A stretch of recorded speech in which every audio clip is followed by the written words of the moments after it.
You wake before sunrise, but Rome never sleeps anymore.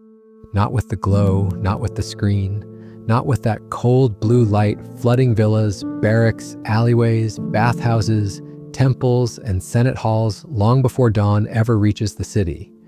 The human mind was built to rise with the sun, to bow to rhythm, season, shadow, rest. But the phone interrupts all of that. It places an artificial morning in the hand.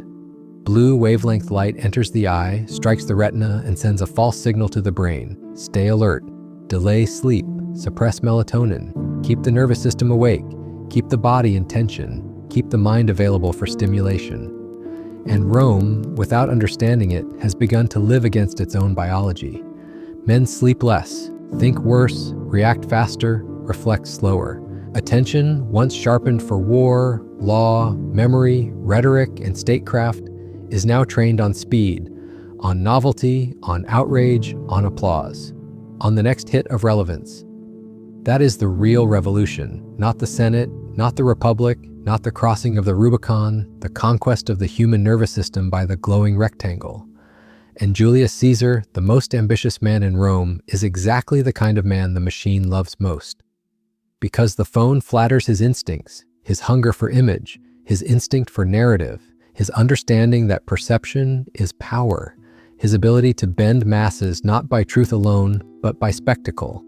You check your phone at 7 a.m., you are trending, not for Gaul, not for the Rubicon, not for outmaneuvering Pompey, not for rewriting Roman power with your own hands. You are trending for getting stabbed 23 times by your own senators. The top post has 4 million impressions. Someone filmed it vertically. The Senate chamber, the white togas, the blood widening over marble like a wine stain spreading across the floor of history. Et tu, Brute is already a meme format before your body is even cold. But the true tragedy begins before the blades. Rewind 6 hours. You wake in your villa, face lit by the screen before sunlight ever touches it. You tell yourself it is efficiency. A leader must know the temperature of the public. A ruler must monitor sentiment.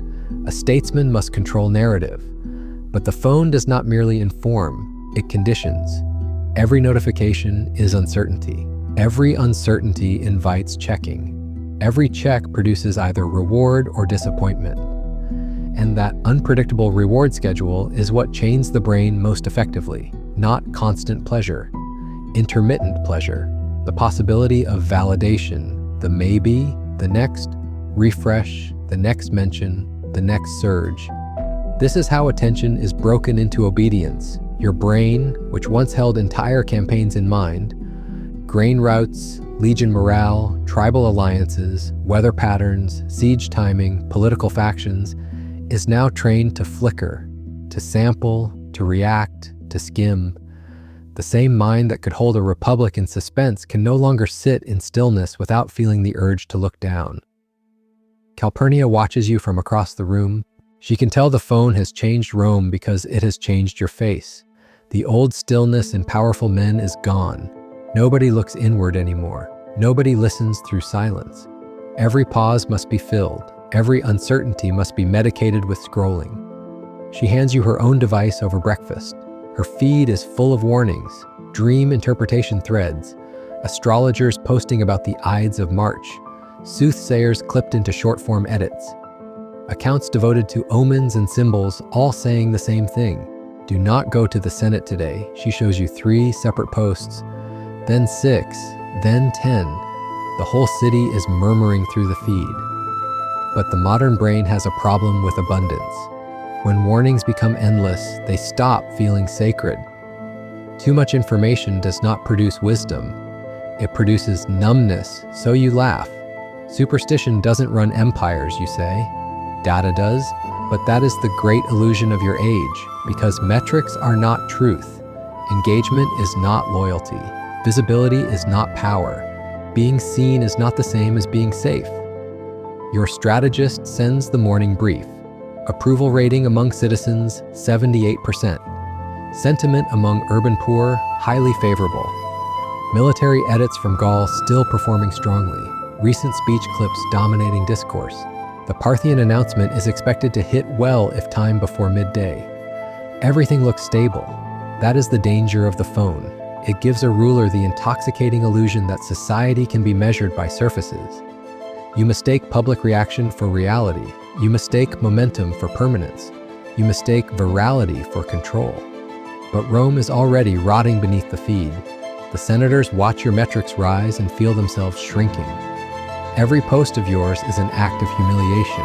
Every clip of the crowd chanting your name is another public stripping of their old authority. Every trending phrase about Caesar is another crack in the Republic's ancient fiction, that power belongs to the Senate. And the phone changes them too. They no longer conspire in silence alone. They radicalize in fragments, in private group messages, in anonymous accounts, in clipped speeches stripped of context, in rumor loops, in algorithmic paranoia. A republic cannot survive when every man is performing for invisible audiences. Brutus posts about virtue. Cassius reposts concerns about tyranny. Cicero trends for a thread on constitutional decay. Half of Rome speaks in principle online and in ambition offline. That is what the device does. It gives hypocrisy velocity. You post a selfie outside the Senate. Caption, "Big things happening today." The algorithm loves the tease. Supporters flood the replies. Your enemies quote post with contempt. Conspiracy accounts dissect your posture. Body language analysts call you overconfident. Loyalists call you inevitable. The machine feeds on conflict and offers it back to everyone as identity. You pocket the phone and walk inside, but the phone does not stay outside with the sunlight. It has already entered the chamber in subtler form. It is in the men, in shortened patience, in performative outrage, in the inability to distinguish conviction from audience capture, in the strange new instinct to document instead of intervene. Because once a civilization becomes trained to watch itself constantly, action begins to decay into spectatorship. The senators surround you near Pompey's statue. Someone offers a petition. Someone else moves too close. Another man glances, not at you, but at another senator searching for the cue. And behind a column, somewhere in the chamber, someone is already recording. That detail matters, because the existence of the phone changes the event before it happens. Now, betrayal is not only political, it is theatrical. It is pre-framed, pre-seen, pre-imagined as footage. The first blade enters. You do not feel it clearly. Adrenaline is merciful that way. The nervous system delays horror. The mind, for a moment, refuses its own reality. Then the second strike, then the third. And suddenly all the rhetoric in Rome collapses into one simple fact. They are killing you. This is not debate, not process, not Republican correction. This is execution. Your hand moves instinctively toward your phone, not because you are vain, not even because you are foolish, because the phone has become reflex. Document, respond, frame it first, control the narrative before the narrative controls you. That is what the age has taught everyone, but blood makes screens slippery. Your fingers fail. The device falls, cracks against marble, keeps recording. Brutus steps forward, and now the betrayal becomes total. Because in another age, treachery ended in silence. In this one, it becomes content. His face, your face, the knife, the recoil, the widening stain beneath you, all of it captured for redistribution, commentary, reaction, parody, mourning, and political weaponization within the hour. When you say those words to him, they do not land as history. They land as a soundbite. That is how low Rome has fallen. Even its most sacred moment of betrayal is immediately flattened into circulation. And outside the Senate, the domino effect begins. The news leaks before truth can breathe.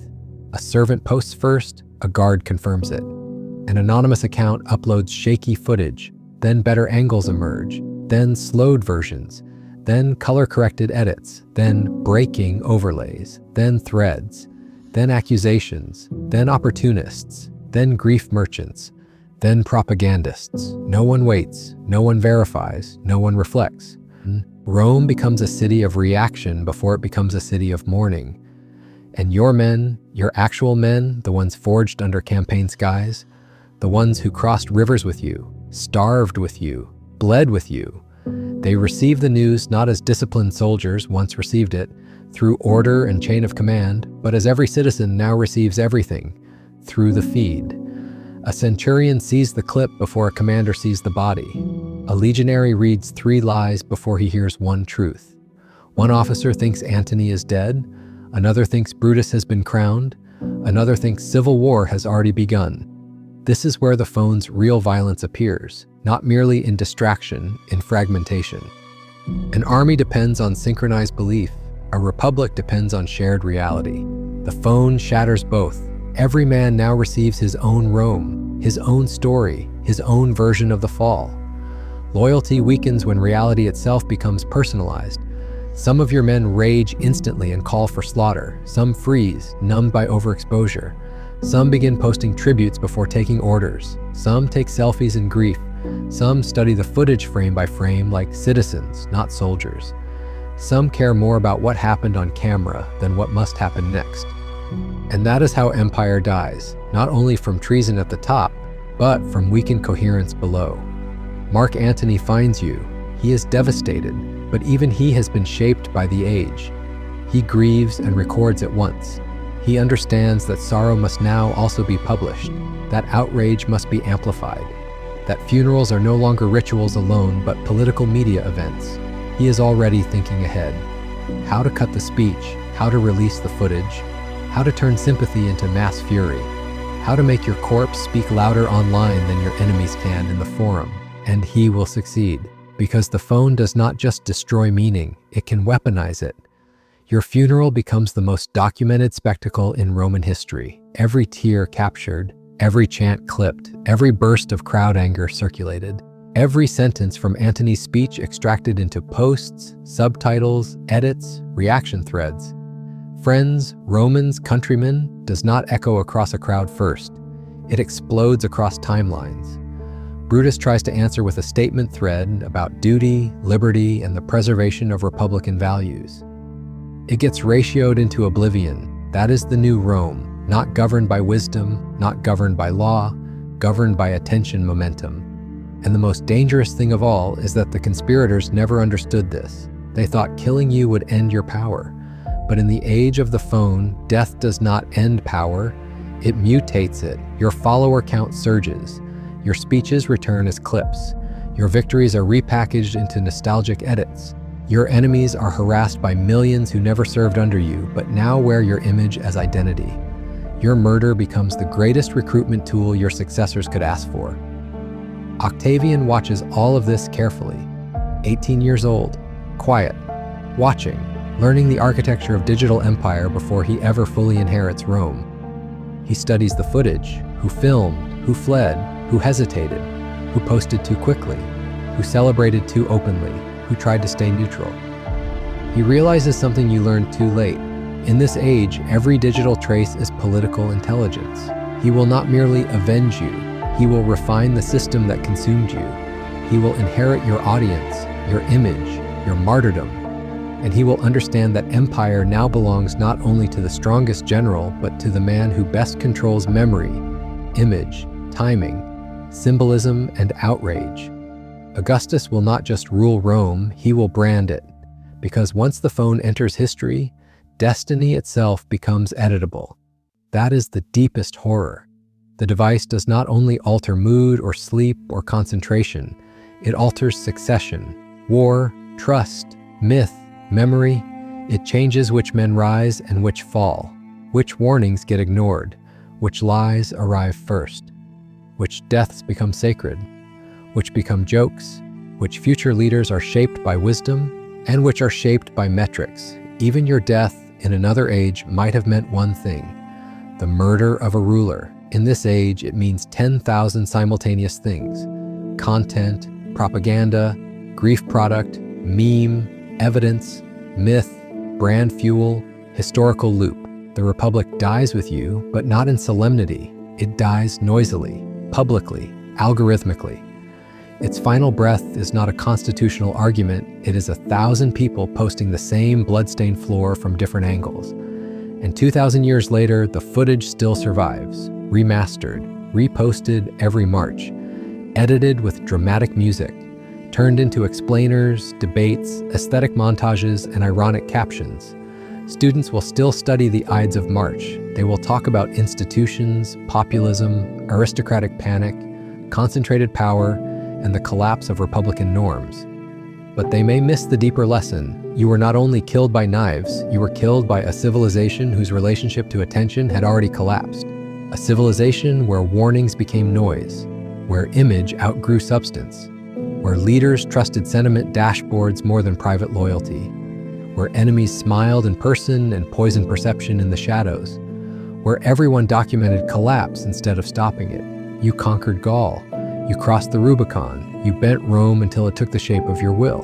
But you could not survive one afternoon in the Senate because the oldest law in human history was buried beneath the newest addiction. Watch your back, not your feed. The phone records until the battery dies, hours of marble, blood, echo, an empty chamber after the event. The silence after spectacle, a perfect artifact of a fallen civilization, a people so hypnotized by the image of power, they forgot how fragile power becomes when everyone is looking down.